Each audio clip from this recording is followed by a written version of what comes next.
இந்திய மக்களாகிய நாம்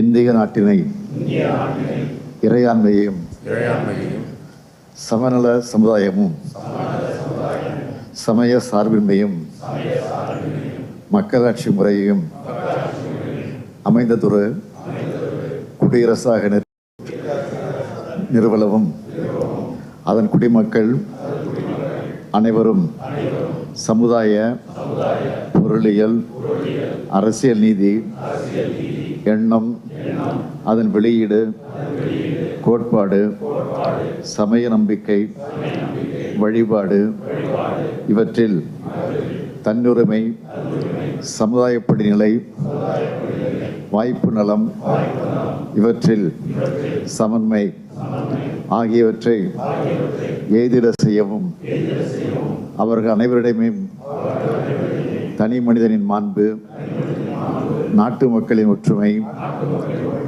ஒருமைப்பாடு இவற்றை உறுதிப்படுத்தும் உடன்பிறப்புரிமையினை வளர்க்கவும் உள்ளார்ந்த உறுதியுடையவராய் இருப்போம்.